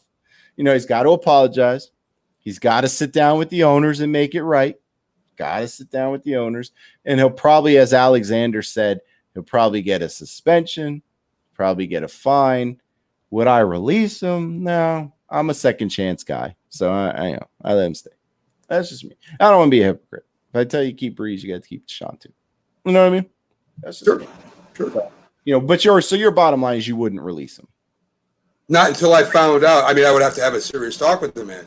If I'm the GM or I'm the owner, I'm gonna sit him down across the table and we're gonna talk serious talk. We're not gonna do it over the internet. We're gonna talk face to face and see what really happens. Yeah, I'm sure they are. I'm sure. I wonder if they wore masks. I'm sure they are. Yesterday, we broke the news. Well, we didn't break it. Adam Schefter broke it, but we reported the breaking news. We were on the air live as all the details were coming out about Patrick Mahomes' contract. And, the numbers kept going up and kept going left, kept going right, whatever. So they came out. Basically, at the end of the day, it turned out to be, with incentives and mechanics, it can go as high as $503 million. Right. So Patrick Mahomes basically has a chance to earn $500 million. Right. So a lot of different incentives. Now, a lot of people kept reporting back and forth with the guaranteed money, and the actual guaranteed money is 140. There are mechanic incentives that could turn the guaranteed money up to $400 million. But, that's a lot that needs to be done for it to get there. Jim, I go off what, I keep going back to what is guaranteed. $140 million is guaranteed. That's what he has. I mean, he's got incentives. He's got these contracts. If you break down $140 million by just 10 years, that's guaranteed $14 million a year, right? Mm-hmm. So 10 times 14. So that's actually what he's going to make. That is guaranteed. That's what he's got. Everything else is up in the air to me. I mean, if he gets injured, if he gets hurt, if something happens to his family, I mean, whatever happens. He's got a chance to make $500 million, yeah. But his guaranteed is $140 million for 10 years, which is guaranteed $14 million a year. Right. So wait, what? $40 million a year? Is it 14? Did you say 14 or 40? No, it's $140 million. 10 times 14 is 140. So he's making $14 million a year guaranteed. That's what he's making. Absolutely. But at the end of the day, I think we would both agree that he's going to make it past. He's going to definitely make it past. He's going to get more than the 140. I mean, he's not barring no injury. I mean, I don't even know what's in the clause about injuries in his contract. There's got to be a lot of terms that we don't know about yet. So I mean, there might be a clause that if he gets hurt in practice, he still gets paid. And I don't know yet. That we would have to find out. There were some injury clauses in there. Let's see. He said, so we got 450 in so-called new money over 10 years, in addition to the 28 million covered by the 2 years remaining. Let's see. The largest includes a massive $49.9 million bonus due in 2026. There's also 25 million in incentives tied to winning the MVP and reaching the Super Bowl. Gets another 63 million by March. Leaves them with a lot of short-term flexibility, as nearly the whole deal is conditionally guaranteed. Here's the big thing, though. He has a no trade clause in that deal. Right. And not only that, there's a part of the contract where he can renegotiate his salary too. And so there's a clause in there where he can make more money. So whoever worked this out was very, very smart. He's got a good agent. Oh, yeah. Heck yeah. Right? I mean, he's got a great agent, but, it's a good deal for him, and it's going to open up for a lot of other people, and it is the richest deal in sport. Like I said, we talked about this yesterday. I still kind of feel like it's not really the richest deal to me in sports until he collects it all. Right, because Mike Trout is guaranteed. That's guaranteed. His money is not only that. I mean, Floyd Mayweather had $450 million deal, and I'm pretty sure he got all of that. Right. So, well, minus whatever taxes and everything else. Yeah, definitely. Where they get hit with taxes, yeah, big time. But anyway, I just want people to remember that football is a very physical game, man. And anything can happen at any time during practice, during the season, whatever. I haven't got a chance to really look at the clauses, the injuries, what happens if he gets hurt outside, if he's got a clause in there that he can't skateboard or something. I haven't had a chance to look at all that stuff. All I'm saying, $140 million guarantees a lot of money. I mean, that's guaranteed. He's got that. That's in the bank. And everything else is dependent on whether he stays healthy and if he continues to have success in football. Right. And I look at the positive side of things. So for me, it's like, I feel like I'm with Alexander on this. I feel like he'll earn at least $350 million of that. I mean, as long as he's healthy, sure. There's no reason to think in the next 10 years that he's going to fall off a cliff. So, as far as I'm concerned, I got high hopes. So there were some reactions, you get the reactions. I love to look at the reactions around the league. So they had some reactions. Couple people, some funny pictures about, showing Chris Jones not getting paid. And then you had other, a lot of funny reactions. Did you get a chance to look at, I know you're new to the Twitter thing now. Did you get a chance to look at reactions from these people? No, I mean, I'm just out there aggravating people, Jim, and following certain people. That's all I've been doing. I mean, that's my fun right now. I'm like a little kid. I'm eating some candy right now until I figure it all out. It's going to take me a while. I mean, I am following, the teams and certain players and stuff like that. But mainly my concern right now is to irritate the heck out of the Cowboys, Redskins, and Eagles. That's my main concern right now, and I'm doing it every day. To aggravate the other teams. I got you. All right. Fair enough. So good stuff for him. He got paid. Yeah. And we'll see where that leads for everyone else, right? Yeah, definitely. I mean, Jackson's going to get paid big time. I mean, Jackson had MVP year. He's ready to rock. He's in a championship. This guy's going to make some money as long as he stays healthy. There's a lot of good young players in a lot of different positions, and with the cap going up, they're going to be making more money. And it's great. It's great for them. And the teams are making money. The NFL's healthy. Without the fans, this year ain't going to hurt him because of TV contract. JJ Watt sent a funny message on Twitter, like just with like a picture of a meme with like wide open eyes, like looking at the contract to DeSean Watson. Yeah. As almost like to say you're next. So, we'll see. I don't know if DeSean Watson is in the same league as, him, but a different story. But so want to break down some of the winners and losers of this deal. I saw the funny names I saw today was Dak Prescott. I got to share you one of those. So. Oh my God, we're gonna hit Dak again. Come on, give it to me. Because I can't show you the picture while we're on the air, but I'm going to share that picture with you off. All right. So they were looking at the winners and the losers for this. So some of the winners would be the Chiefs fans. They're winning their first Super Bowl in 50 years. Now they have the next decade plus of their locked up quarterback. Don't have to worry about it anywhere. Well, something. There's going to be with all that money being spent on Patrick Mahomes, there's going to be some not so much money to spend on other big stars. I mean, I heard that it is kind of they're going to allow some players to stay on, but guess what? When they have a big player like their tight end coming up and wants big money, unless Patrick's willing to think of, he's going to. But here's the thing, though. We've already seen this with Brady. If you're a great quarterback, you can win with average playmakers. I don't know. I don't consider the defense was average. I don't think. Wait a minute. I don't think their tight end was average at the time. I think it was not. But I mean, I'm just saying they don't need to have a superstar at every position. No, but they do need key players, Jim. They need to key players. Sign some key players. Remember, he's only getting a certain amount a year. The total number is just the total number. Understand. $40 towards the cap or whatever it's going to be, that's not that much money. You just said it would be for Dak Prescott. If he got $40 million, it would put him over the top. Prescott doesn't deserve $40 million. Well, wait a minute. You can't. But see, the Cowboys are already locked into other contracts. They just signed Cooper. They signed Elliott. They signed some of their linemen. They have a lot of money spent, so it would hurt them a lot more. Kansas City doesn't have a ton of money spent yet. But they're already signed. Kansas City ain't got these people signed yet. Yeah, but a lot of their playmakers are young. Like I was looking at the list, like McCall Hardman, Clay Edwards-Helaire. Those are young wide receivers and running backs who are going to benefit from this contract because they're going to get him throwing him, and they're not even close to getting paid. You know, Travis Kelce, yeah, he's going to get paid, but he's not, you know, I mean, you'll be able to keep him. I mean, so, you know, Andy Reid's got to be happy.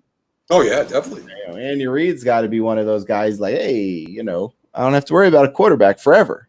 You know what I mean? Probably for the rest of his career because Andy Reid is not no young chicken, no spring chicken out there. And, you know, like I said, Deshaun Watson winning, he's going to get paid. You know, Deshaun Watson's going to get paid something. And so is Jackson. So let's talk about some trending downs, okay? Right. Number one on the list. This is according to NFL.com. Oh, here we go. Number one trending down, the Cowboys front office. Let me read this to you. It said, they waited too long. Like Washington with Kirk Cousins, the Cowboys could get stuck paying huge money on the franchise tag without ever locking up their quarterback. The difference here is Dak Prescott's ceiling is higher than Cousins, and the Cowboys actually want to keep Prescott. The Cowboys have until July 15th to sign Prescott to a long-term deal where he will play the season under a one-year $31.4 million deal as the team's exclusive franchise tag. He said that's a bargain for Dallas. I don't know in whose mind, but I'm confused why it is playing this game so deep in the offseason. Mahomes just raised the bar that Prescott will fit under. So, you know, if Prescott enters with 2020 without a new contract, the Cowboys could have a lose-lose-lose scenario when they're dealing with an annoying storyline, their quarterback unhappy, and he's only going to become more expensive. Yeah. I don't get what everyone else sees in Dak Prescott. Never wins the big game. Yeah, I mean, how long has he been playing in the league so far, Jim? 4 years, 5 years? I don't know. Okay. I mean, he's in his prime right now. He's a playmaker. Who would you – okay, you get rid of Dak Prescott. Who are you going to bring in? That's just as good. Name one. Not about that. Yeah, it is. I mean, you got a top 8 quarterback there. Who are you going to bring in? You say, okay, Dak doesn't deserve it. What are you're going to – Would you pay let's say that Dak Prescott, just for argument's sake, said to you, I want $42 million a year. Clearly, he's not as good as Mahomes. You're going to pay him $42 million a year just because you ain't got no one else to bring in? The biggest concern of Dak Prescott was the amount of years. That was the biggest concern. It wasn't the money. For them, they wanted to give him 5 years. Right. He didn't want to go 5 years because he wants a chance to renegotiate his deal. He wants. Well, there you go. So then find yourself a quarterback better than Dak Prescott. Dalton play. Dak Prescott. Yeah. Here's the thing. Hold on. Can we rewind here for a minute? Good. Patrick Mahomes won a Super Bowl and an MVP. First he won the Super Bowl. First, he didn't win the Super Bowl. The Kansas City Chiefs won the Super Bowl. All right. Whoa. Let's not start getting into this again. The Kansas City Chiefs do not win the Super Bowl without Patrick Mahomes. Hey, Patrick Mahomes does not win the Super Bowl without the Kansas City Chiefs. If he's playing, you could throw Patrick Mahomes on a lot of. Yeah, put him on Jacksonville. Let's go to Super Bowl. Maybe. Sure. Oh, sure. Okay, you're not. Now you're delusional. Now you're delusional. That's my job to be delusional. Okay, now you're delusional. Listen, let me wins and losses. Wait a minute. Wins and losses is not a quarterback stat, dude. A quarterback helps lead the offense. The offensive line protects the quarterback. Okay. The running game quarterback is the most important player on the team. That's why they're the highest paid. Well, he's the leader of the offense. Definitely. All right, but I agree with that. Let me ask you a question. All right. What I'm saying here is that Patrick Mahomes won an MVP. That's an individual award. And then he won the Super Bowl, the Kansas City Chiefs. Fine. They won the Super Bowl. Right. But he was part of that Super Bowl. Big part. He earned that extension. Right. Okay. Dak Prescott has never won donkey dunk. Nothing. Right. He hasn't won a thing. So when you say to me, who else is going to quarterback? And I say Andy Dalton, and you'll laugh. Well, Andy Dalton's won about the same as Dak Prescott. Nothing. So what's it matter? And at least you don't have to pay Andy Dalton $35 million a year. Again, you said Dak Prescott has not won nothing. No, he has. The Dallas Cowboys have not won nothing. Dak doesn't play defense. Right. So why do you need to overpay him and just pay Dalton? Because you just said yourself that the team has a lot to do with it. Let me tell you, son, if Dak Prescott switched places with Andy Dalton for the last 5 years or 4 years, and Dak Prescott was the quarterback of the Cincinnati Bengals, he would not be even remotely close to worth $35 million a year. I bet you he would. I bet he would have done a better job in Cincinnati in the last 4 years than Andy Dalton. Tom Brady couldn't do a better job in Cincinnati. So anyway, the point I'm trying to make, Jim, is that he in stats is one of the top 5 quarterbacks in the league, and one of the best in the playoffs. He does have a great offensive line, no doubt about it. Has a great running back and has a good wide receiver core, but he does not play defense. And where Dallas got burned last year, he doesn't put up good numbers in the playoffs. What playoff game has he been in? They just went 13-3 last year and lost in the first round. Dallas just went 8. Dallas just went 8-8 and missed the playoffs. Even the year ago. Let me look at Dak Prescott. All right. Hold on.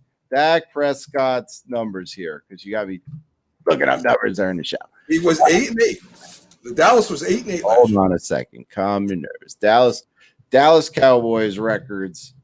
Hold on. So let me see when Dak Prescott entered the league. This is what we do, people. When I can find a link to click on, you would think they'd give you like links to click on just like instantly instead of having to scroll. So hold on a second. Dak Prescott's stats in his career. I want to see. He's got 5 years. Okay. Right. 5 years playing. Okay. He's always put up, let me see, decent numbers. 4,000, 338, 33, 36. Always puts up decent numbers. Always a lot of TDs, not a lot of interceptions. Okay. No doubt about that. Can't deny that. Okay. But let me look at some. In 2016, okay, they go 13-3. Right. Lose in the first round. Who'd they lose to? Now you're asking me to go deep. Well, see, that's what I'm saying. Now you're saying they were 13-3. They were the number 1 seed. And they lost. Yeah. 2017, 9-7. Don't go to the playoffs. 2018, 10-6. Lose in the divisional round. 2019, 8-8. He cannot win a playoff game. He does not deserve $35 million a year. Here we go again. He doesn't win the playoff game. Right. He matters. The quarterback is more important than anybody else on the team. You just read the stats that showed he did a great job. You just read them. No, but I said that, but he's not a playoff quarterback. So what do you want? Are you telling me that you're okay with a quarterback being great if they can't win the big game? Because let's be honest here for a second. Hold on. Let's talk about the Giants. If Eli Manning didn't play great in the playoffs, he would have been a bum. A bum. Right. So what you're saying is that you would rather have Dak Prescott, who plays great in the regular season, right, but can't win a playoff game, than Eli Manning, who looks awful in the regular season, but when you get him in the money, he wins the Super Bowl. Apples and oranges. No, you're talking about Eli Manning with most of his career on a terrible team. Mm-hmm. So, I mean, that's just a bad comparison. Again, you're saying Eli winning again, no Giants. What I'm saying is you find me right now a quarterback that's available or that is coming up on a contract that's better than Dak Prescott for the Cowboys right now. And I'll agree with you. Wait, what do you want me to find? I want you to tell me a quarterback that right now is better than Dak Prescott, that's better than a top 8 quarterback. I would rather have Cam Newton. Because Cam Newton went to a Super Bowl. There you go. Well, then that would be. I gave you a name. Well, I think. Look, I'm not taking you. Don't misunderstand. I'm not telling you that Dak Prescott doesn't deserve to be paid because he does well. I'm just telling you is that if I'm the Cowboys, there's a limit to how much I'm willing to pay him. And if he's not going to sign within that limit, then I say let him go. Well, then you better have a backup plan, my friend. Well, I mean, you better have a backup plan. It's Andy Dalton. And if you don't like Andy Dalton, hold on a second. If you don't like Andy Dalton, if you don't want to give it to Andy Dalton, who, by the way, is a very serviceable quarterback who just played on a garbage team, and even when he had talent, he couldn't. AJ Green got hurt so often he had no one to throw to. But if you want to say that you don't like Andy Dalton, okay, right, he gets skewed a little bit because he played for a terrible team. But if you want to get rid of him, you don't see Dak Prescott's going to be the quarterback this year. He's got franchise tag. You don't have to go with Andy Dalton because so many people are on Facebook ranting and raving about how good Cam Newton's going to be this year. Well, let me tell you what. Cam Newton will be a free agent next year, and he can't be franchised. So if you don't want Andy Dalton, let Dak walk and sign Cam Newton. There you go with that. And Dak can go play for the Patriots. That would be great. Wherever he wants to go play. He's not a playoff quarterback. Listen, first of all, you're wrong. Andy Dalton played on some very talented teams in the Bengals. The Bengals was one of the Bengals were one of the most talented teams in the NFL at one time, and Andy Dalton was quarterback. So that's wrong. They've just gotten bad over the past few years. Secondly, I mean, Cam Newton got a job with the Patriots because he wanted to start. No one else offered him that job. So to say, okay, I've already gone against him. But you're saying you would have took Cam Newton when he's possibly hurt? That doesn't even make sense. No, I'm saying that if Cam Newton goes out and has a big season, like most of everybody except me is predicting, I seem to be the only one who thinks that Stidham's going to be running the Patriots midway through the season. Everybody else in social media land says he's going to be great. If he goes out and has the great season that everyone else is predicting, then they'll have options. They're not locked in. And I'm not saying not to pay Dak, but I'm saying you have to have a limit for a guy who's never won anything. Okay? Andy Dalton has took the Bengals, who have rarely ever had a good a roster as the Cowboys lately. Andy Dalton took the Bengals to 5 straight playoffs. 5. And he had a very talented team. What is the team Dak has now? I'm telling you, Jim, all they said about Cincinnati at one time was they were most football team in the league. Never. And in fact, they blamed Andy Dalton for losing all those playoff games, which I disagree with. He never won a playoff game. He was 0-4. But this is my point. That's my point. Okay. Andy Dalton was 0-4 as a playoff quarterback. Okay. He took the Bengals to 5 straight years and they didn't pay him. They let him go because he can't win the big game. Dak Prescott has to win the big game before he gets paid. Well, I think letting Andy Dalton go had something to do with their first-round draft pick coming, too. I'm sure, but he has to win the big game. You want to pay a guy, and I don't understand that, who hasn't accomplished anything. Well, let me ask you something. Do you think Dan Marino was a pretty good quarterback? Yeah, Dan Marino was one of the best, but here's the thing. Never won a Super Bowl. Dan Marino, did he win playoff games? Not all the time, no. Did he win? Did he ever? He went to the Super Bowl. Prescott win 2 playoff games? He went to the Super Bowl. Okay. Do you think Dan Fouts was a good quarterback? No, you can't just go through every quarterback in history because let me ask you a question. How many times did Dan Fouts tell the team, pay me $30 million or I'm not playing? The price at that time, well, it wasn't $30 million back then, Jim. That wasn't the playoff games did Dan Fouts win? Oh, he was up there. He had a great team in San Diego. Okay. But he never won the big one. I don't care. I'm arguing the fact that Dak Prescott hasn't won anything. I'm not asking him to win the Super Bowl. Can you get to the NFC Championship? Dak Prescott does not win the playoff games. The Dallas Cowboys win the playoff games. He has a good team. I guess they're not that good, are they? But here's the problem with your argument. You're saying the Dallas Cowboys win the game, but the Dallas Cowboys are not asking for $35 million a year. Dak Prescott is. Dak Prescott is asking for the money that a top 5, top 8 quarterback should make based off what you love is statistics. He's not a top 5 quarterback. That's what you base all your stuff off of statistics. As a quarterback, and you check his statistics out, he's one of the best quarterbacks per yardage, per touchdowns, interception ratio in the league. One of the best. I'll give you this. Dak Prescott is one of the top 8 quarterbacks in the league in the regular season. In the playoffs, he's a bum. So if you want to pay him $35 million or $40 million, or who knows with Jerry Jones, maybe if he's out on his yacht that day and he's smoking the right pot and he just thinks to himself, you know what? I'm going to give him $43 million. If you want to pay $43 million for a regular season quarterback, congratulations, go right ahead. But you know what? This is sports, and you get nothing for second place.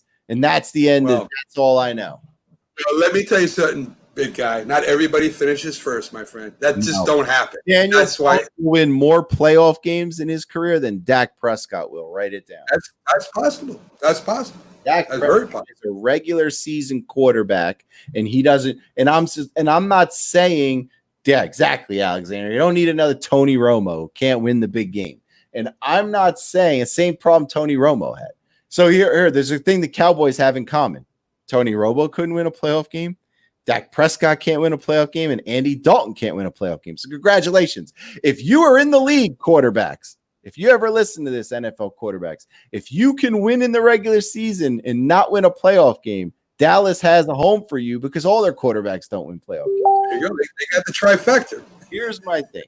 I'm not saying they shouldn't pay him.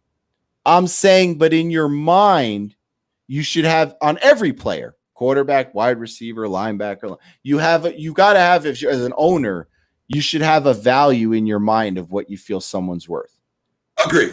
And if your value is 35, let's say that, I'm assuming that's their value because they offered it, and that guy wants 38, and you don't think he's worth 38, then you don't pay him. Agree. But then you got to decide what is your other plan if you don't sign Dak Prescott. Because I'll tell you right now, Andy Dalton, no Dak Prescott, my friend. Andy Dalton is no Dak Prescott, but you'll find another quarterback. When they drafted Dak Prescott, they didn't know Dak Prescott was Dak Prescott. He was in the 4th round. No, but you know how many people passed on Dak Prescott? No doubt. Same amount of people that went by Jackson that looked over him before they picked him as a quarterback. Well, I hate to be the voice of reality here, but the reality of the situation is the Dallas Cowboys have a Super Bowl team for the last 4 years, and they ain't won one. They don't have say it's the Dallas Cowboys' fault, but if you look at Dak Prescott's stats in the playoff games, they don't blow you away. They have never had a Super Bowl defense, Jim. Not in the last 4 years. They haven't. About that. How you go 13-3 in a regular season and not have a Super Bowl caliber defense? I don't know how the teams in the NFC looked at that time. So, I mean, I don't know. I don't know. I mean, I'm not paying him Mahomes money. You want to pay Mahomes money? Go right ahead. That's fine with me too. I don't care. I'm just saying Scott goes out and helps win the Super Bowl this year. I'm just saying you got to have a backup plan if you're going to get rid of a quarterback that can put up them kind of numbers and pass that way. You better have a backup before you start throwing. I have a backup, Andy Dalton. All right. Well, there you go. Because look, if I'm a Cowboys anyway, to be honest with you, the offense runs through Zeke. It sure didn't last year, did it? It should, though. I know it should. All I need Dalton to do is be like Trent Dilfer and not turn the ball over. So is it Zach's bad? Is it Dak's bad? Or is it the offensive coordinator's bad that's calling the plays to make him throw something? I think it's both. But he's our offense. No, that was the head coach. So all I know, look, the bottom line is they're going to pay Dak. So we're beating a dead horse in a way because we both know the Cowboys are going to pay him. There's no doubt. Yeah, because the Cowboys are dumb, and they've always have been. The Cowboys have not been a smart organization since the Irving, Smith, and Aikman era. Yeah, Jimmy Johnson team. That's right. Right. They're dumb now. Yeah, they've got problems. They got a lot of problems. So they're going to pay him because that's what dumb teams do. They pay people. We do dumb stuff too, so it's okay. I mean, we got Leonard Williams. We're dumb. Yeah, we haven't been playing too Leonard good. Williams, but now he wants money. We haven't been playing too well recently, Jim, either. So. I know. So, I mean, people do dumb stuff. And we all know the Cowboys are going to pay him because Jerry Jones can't get out of his own way. I don't know. I think they would have paid the worst general managers ever. I think he would. I think Zach could have got paid if he just agreed to the amount of career, the years of salary. If he agreed to having that 5 years, he would have been signed already. He didn't agree with now me. he looks like a genius because Jerry Jones will pay more because Jerry Jones is dumb. That's just the facts. Jerry Jones is not a smart guy. Jerry Jones is great at making money. Great at making money. But he should not be the team's GM. He should have brought in a GM by now and let someone else make the decisions and stayed out of it. Because they think he does it with his heart. You know? I don't know. I think he built a pretty good offensive line and he did pretty good in trades and stuff. I think he did okay. But that's he doesn't know when to slow down. Like he doesn't know when to stop. Like, oh, I got to keep these guys at all costs. Not at all costs. There has to be a cost. There has to be a limit. There has to be a too much is too much. That's how I see it. But he's only number one on the list. Let's get to number two. Okay. This is on the trending down because of the Mahomes thing. Number two, Chris Jones. I saw the funniest meme on Facebook. You know what a meme is, right? I know you're not. Yeah. Where they make up a picture. So they show this picture of like this cartoon character, and he's got $3 bills in his hand, $3, and it says, Chris Jones, this is what we have left. $3. So Chris Jones, he's trending down because now, as you said before, now they got to pay these people, and Chris Jones needs to get paid. It says, let's see what it says. He was in the top 5 best interior pass rushers last year. He's set to play under the franchise tag unless he pulls a Le'Veon Bell. No one blames the Chiefs for prioritizing Mahomes, but they're in a tough spot. They didn't have a lot of cap room before Mahomes' contract. They could probably find room for a mega deal for Jones if they wanted to, but their actions haven't shown that it's likely. It's more likely that Jones will find out the hard way, whether the Chiefs will find out the hard way, whether Jones is serious about sitting out. So Chris Jones, I've got $3 for him, maybe $4, $5. I can give him $5. You know, he can come to the Giants. I mean, why not come to the Giants? Because you still got to pay the man. Yeah, you and Matty Ice think the same. You just got through telling me if they're talented, pay them. So pay them. Who said that? Who else you got? You always say, who else we got?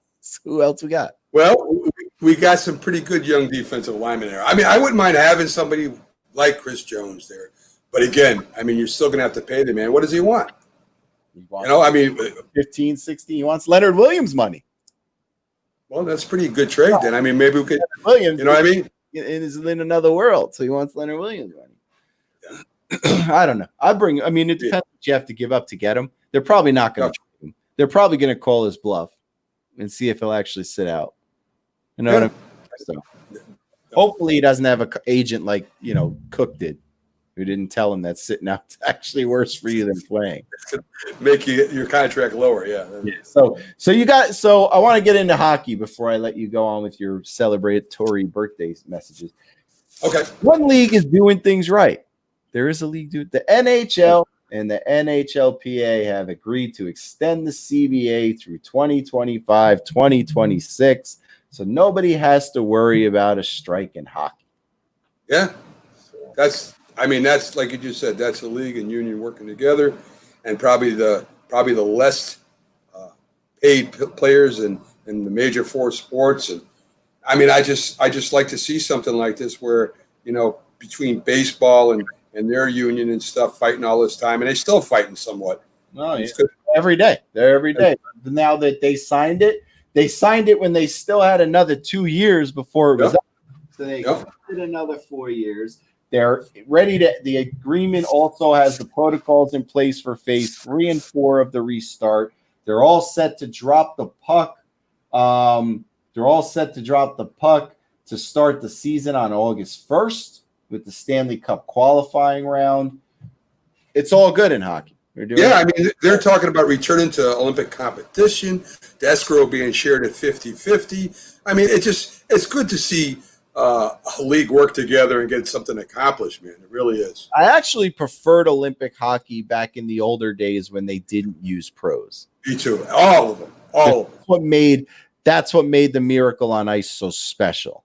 Yeah, and when the basketball teams would go over and beat the professional European teams. It's not as special when you go over there and you're like, you're stacking the deck. Now with hockey, the USA is never the favorite to win the gold anyway, because there's so many good professionals that play for Russia and other teams. Right. It's never ever like a gimme. Like not like basketball when we sent over like the dream team and it's like, are we serious? I mean, what is Right. fun? I mean, what's fun about this? Right.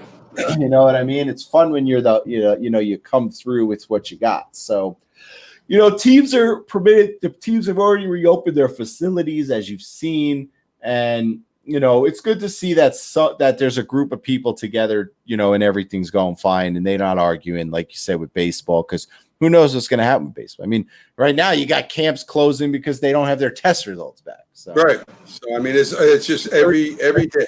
Is it just the baseball people in general, the players and the owners? Are they just all just a bunch of babies?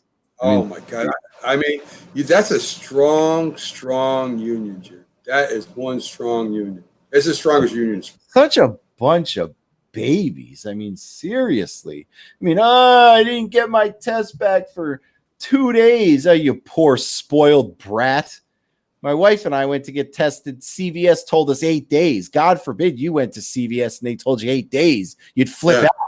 You'd close, I mean, geez, Louise, I've never seen all my life, man. I mean, I never realized baseball players a lot of them are such babies. I mean, I don't want to hear them come out and say honestly, like, oh, well, we're trying to be safe for our families. Well, tell that to the guy who lets you go pick up your food when you order takeout. Tell that to the person who kept the supermarket open so you can get your toilet paper. I don't want to hear it, you multimillionaire. Go. You get it there. Hey, listen, like I said, I was glad. And hockey, they went ahead and they paid them all. Didn't they pay them all their bonuses and everything? Yeah, so I mean, listen, they're not losing as much money because they don't make as much money as baseball. True, but still, I mean, it's the principle, right? It's by association. I mean, don't get me wrong, I love the baseball players. It's my favorite of the 4 major sports. I love them. I'd love to hang out and talk with them. It's just that I think that everybody's crying about so much right now, and it just disappoints me. It's like, chill. We get it. But one extra day with your test results is not the end of the world. Yeah, well, again, that union is strong as heck, Jim. There's no messing with that union ever since it's strong. I just don't understand, like, why cry? I mean, come on. God. Everything's in the open, yeah. I mean, just play. I mean, enough. Do you know how many people are disgusted with your antics already? I mean, and now you're going to add to it? Hey, Jim, we were talking about Olympics a little while ago, and I want to bring up something. In this day in history, Jim Thorpe, I imagine you heard of Jim Thorpe, right? The great athlete. In 1912, he won the pentathlon. It's not the triathlon, it's the pentathlon. That's 5 competitions. He won 4 out of 5. He won the gold medal, and he was stripped of the gold medal because he was playing professional baseball. You know how all the professionals go play over there now? Well, you couldn't at that time. So he was stripped of the gold medal, and he was finally reinstated in 1982. I mean, what is that?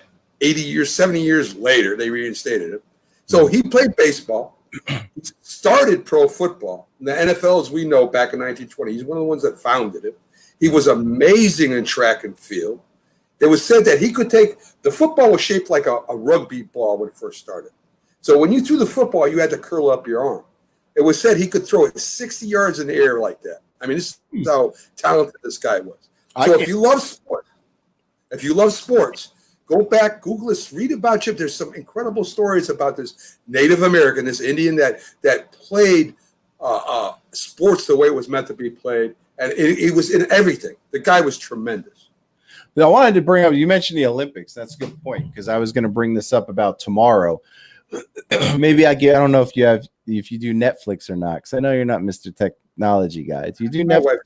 My wife puts it on for me. All right, well, listen, I watched a movie yesterday on Netflix. It was a documentary called Athlete A. And basically do you know what that's about? It's about an athlete, where it started from. It has to be something about where it started from. No, Athlete A is basically a documentary on what happened with all the Olympic gymnastics women who were so from there, the whole case. So anyway, it's very upsetting to watch how many these girls go and they start training when they're 7, 8 years old, and they go to the Olympics at 14 and 15 and 16, and for their country. Right. Their country. And USA women's gymnastics is one of the best in the world. And all of these girls, almost all of them, Simone Biles, Alex Eastman, were all victim to this doctor. Yeah. Now, the reason I'm bringing this up is I want to talk about that a little bit tomorrow, about sacrifice. So if you have a chance to go on Netflix and watch Athlete A, an hour and 55 minutes. I've read and watched stories on that, and how he used his position as a fascinating documentary, though, to see how disgusting. Forget the doctor. We know about the doctor, but how disgusting it was that the USA gymnastics guy ignored the complaints. Oh yeah, definitely. He's been arrested too. I don't know where he is now, but he was arrested. And that also happened in Michigan. I think it was the College of Michigan. Well, that was the doctor, but the guy who took over the head of the USA gymnastics department, he covered up. He had complaints and he ignored them and kept a girl off the Olympic team who should have been it. I mean, it's all in the story, and it's very disturbing. But anyway, so that's something I would talk about a little bit tomorrow too. But this just came out recently on Netflix. What we have some birthdays today. Well, we got one special birthday. Brandon Jacobs. Was there ever a more intimidating back in his prime than him? I mean, maybe Earl Campbell in his prime, but I'll tell you right now, Brandon Jacobs was an unbelievable back. He's 38 years old right now. Thunder and lightning. Oh, well, that Thunder. No, it was Thunder, Earth, Wind, and Fire, sir. Earth, Wind, and Fire. No, you had Thunder and Lightning too. Jacobs. Well, yeah, that's with Tiki. I'm talking about after Tiki. There was Earth, Wind, and Fire. It was him, Ward, and Bradshaw were Earth, Wind, and Fire. I could have swore that him and Bradshaw were Thunder and Lightning. Nah, that was Earth, Wind, and Fire. Him and Tiki. Well, anyway, he brought the Thunder all the time. So. Oh my God, this dude! Can you remember the championship game against the Packers? The first play of the game, Charles Woodson, yeah. And he came up to me, and he could have made a move because Woodson went down. I mean, he said, "Nah." See what Woodson said when they picked him up? He looked at the players like, "Wow." He set the tone. I mean, he told Green Bay, "We're coming in there. We're coming in playing physical." He could have tried to make a move on it, but that wasn't Jacobs. And he had enough speed to get outside. So he broke some long runs. And Jacobs, when he was drafted, was never thought of as like big time, but he proved it wrong. Yeah, and I mean, had hands during the Super Bowl. He caught a touchdown pass. He ran for a touchdown. I mean, he was just an emotional leader out there. Unbelievable running back for the time he was there. That's a guy I would love to get on there. I got to work on that. Oh, Jacobs would be great. Oh my God, would that be cool? So yeah, so happy birthday, Brandon. Great job being a Giant. Brandon Jacobs today. Yeah. How old is he? 38 years old. That's it. Yeah, he's still. And running backs, they stopped playing early. Like he must have stopped when he was 30, right? I guess so. I mean, when you're talking 2012. I feel like the years go by so quick. I don't remember anything anymore. But let me see. So Brandon Jacobs last year was 2013. So he stopped playing when he was 31. Man, running backs, man, they stopped. But he had those. He didn't play much though the last few years. I mean, if you look, when he was 31 years old, he only, rushed 58 times for the Giants. The year before he was in San Fran, he only rushed 5 times the whole season. And then, he had a 4-year gap, 2007 when we won that first, Super Bowl with him, 1,000 yards, 2008 at 1,000 yards, and he had 800, and then he was part of the 2011 Super Bowl team too. He only had 571, but he was still there. Yeah, and Alexander, you hit it on the head. That's why I talk about all the time with Barkley. Those next 6-7 years are critical. Oh, that's it, yeah. And then Barkley's a different style running back, Jim. He's not going to run you over every play. I mean, Jacobs, Peterson type guys, Adrian Peterson. But let's be honest with you, Mac. I mean, not a lot of running backs get stronger in their 30s. It's very hard, but I'm telling you, he's not the guy that you want to run one-on-one against a linebacker head on all the time. Jacobs didn't care. Jacobs would take on a defensive lineman. He didn't care, and he would run hard all the way through them. Well, you know what it is too is that Jacobs that set the tone. You know what I mean? Like that that hit in Green Bay was like, if you would have tried to dance around him, you wouldn't have set the tone of what he said, you know? And you got to remember, Jacobs was a tall running back. He was, I think he was like 6'4", 6'3", 6'4", if I'm correct. Saquon's a smaller back. You know, it's harder to hit him. So I remember Jacobs being pretty tall as a running back, too. So he's just a big man. He was like 250 pounds. And he had heart. And Yeah. You know? So, and he wanted to get things done. So another thing too, I don't know if you knew this, I'll just throw this in at the end and we could kind of get into this more on, you know, more on Saturday. But, you know, this year is the 20th anniversary of 9/11. Right. I don't know if you know that. Right. The Mets and Yankees are playing on that day. Wow. That's awesome, man. So I don't know if you saw it. Awesome. The Mets and the Yankees are playing on 9/11 at Citi Field, which is the home of where Piazza hit that big time home run right after 9/11. Yeah. So, you know, that's and what's the feeling they planned that? What's the date of that, Jim? 9/11, September. Yeah, I just sorry, I had to do it. I mean, I'm just saying I had to feel like the league planned it that way. I would. Yeah. So they talked to Mike Piazza today, actually, about that. And he was, you know, he said, I'm sure it'll be a very emotional night as we continue to honor the legacy of those who perished on 9/11. As much as it's still very painful for me to personally reflect on the tragedy of that day's events, we must never forget the sacrifice. MLB, as well as both New York teams, were particularly instrumental in the recovery process, so it's very appropriate that they will be together on that day. Definitely. According to Mike Piazza. Hey, listen, that's a great story. It's a great thing. It's very smart to do that.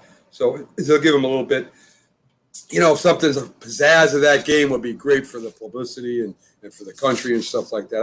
I love that. That's very cool stuff. Alexander says, you know, normally, and the first thing when I just read that, I was thinking to myself, oh, you know, maybe they'll bring Piazza will come back and all this. And Alexander says, hope they plan something big. And then I just remember they probably won't be able to because you can't bring everyone back and have them come all and hang, you know, because of the coronavirus. Well, maybe you can bring one guy in or maybe two guys in, Jim, and stand him in center field or something on a ball. That would be cool. If anyone could be there, I wouldn't be shocked if Piazza's there. That would be cool, right? Piazza spends a lot of his time living out of the country now. He lives in Italy. Yeah. You know, who knows? But, you know, he's always been a big part. So it's a pretty big deal. I didn't know if you saw it. So, yeah. I think it's pretty cool to have that. I mean, what day is it on? Is it a Saturday? Is it a Sunday, Jim? Let's see what it is. September 11th is a Friday. A Friday. So the weekend after that, are the Giants and the Jets playing, or one of them playing home? I haven't looked at. The Giants. The season opens that weekend for football. Right. So it will be Monday night at home. They're playing Pittsburgh. So the Jets are probably on there. I think the Jets are in Buffalo that Sunday. That'd be pretty cool too. At least right around that time frame. Yep. So, you know, we made it through. Yeah. We will be back tomorrow from 5 to 7 on Wednesday night. You know, maybe Maddie come in. Let's let him do 2 hours by himself. Come in and talk. And I heard he had some pretty good opinions. So I mean, my opinion, man. Did he? I didn't. Yeah, I heard that. I heard that about him. I heard he was a smooth talker, man. That's why they call him. Maddie's a smooth talker. That's why they call him Matty Ice, man. I think he's a tired talker. I think they've been working him hard. Hey, listen, we all got our cross the bear, Jim. You know what I mean? Hey, what are you gonna pay the bills, right? Exactly.